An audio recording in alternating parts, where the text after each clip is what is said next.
DAP sokong Anwar tanpa syarat. Setiausaha Agung DAP Anthony Locke Siufuk menegaskan mesyuarat pertama Jawatankuasa Tertinggi Pusat CEC dan Ahli Parlimen pada 11 November membuat keputusan memberi mandat kepada beliau menyokong penuh Datuk Seri Anwar Ibrahim sebagai Perdana Menteri tanpa syarat. Jadi dengan mandat tersebut pada 22 hari bulan November, sebelum Datuk Seri Anwar Ibrahim berangkat untuk pergi ke Istana Negara, saya berada di pejabat beliau di Bukit Gasing pada tengah hari tersebut, dan dia menerima panggilan telefon daripada Istana Negara untuk menghadap Yang di-Pertuan Agong pada pukul 4.30 petang. Sebelum beliau pergi ke Istana Negara, saya telah pun menyatakan komitmen saya bagi pihak DAP, iaitu ahli-ahli Parlimen DAP akan menyokong beliau sebagai Perdana Menteri tanpa apa-apa syarat.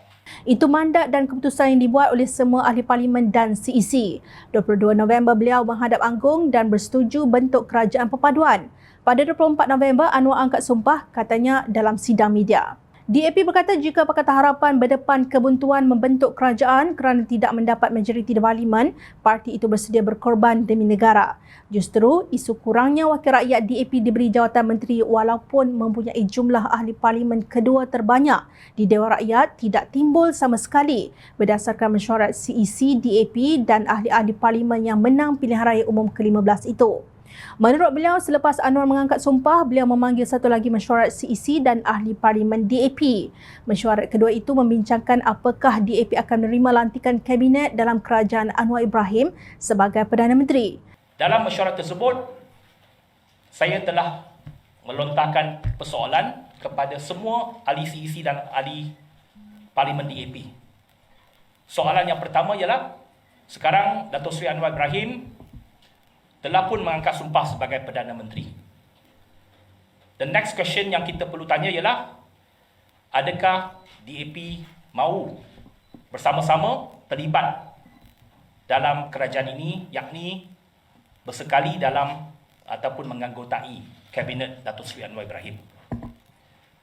Again, the decision, keputusan pada malam itu ialah ya.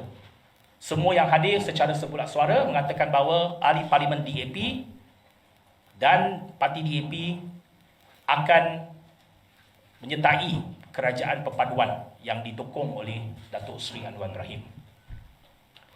Tetapi kita tak meletakkan apa-apa syarat sekali lagi.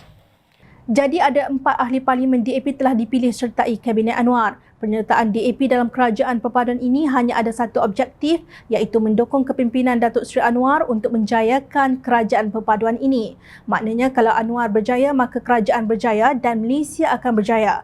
Itu sahaja objektif yang ada pada kita. Kita akan membuat segala yang kita boleh dan berusaha bersungguh-sungguh menyokong kepimpinan beliau dan membuktikan DAP ikhlas dalam membentuk kerajaan perpaduan, tegasnya.